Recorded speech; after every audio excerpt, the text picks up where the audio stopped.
The T-Rex roar. We know it from the movies. Forget it. It's completely made up. Here's a mind-blowing fact.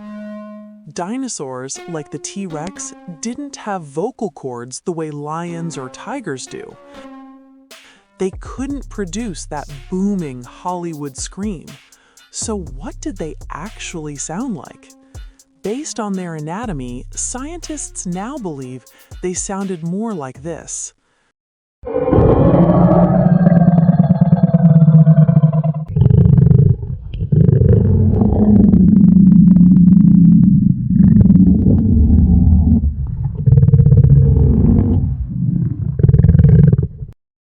This is called infrasound. It's a deep, low-frequency vibration that you don't just hear with your ears, you feel it rumbling in your chest. Think of the sound a giant crocodile makes, but amplified 1,000 times.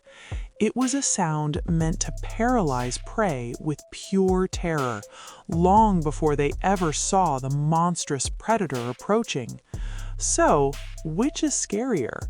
The classic movie roar or this ghostly, bone-chilling vibration? Let me know in the comments which one gives you the chills. Thanks for watching, and don't forget to subscribe for more amazing facts.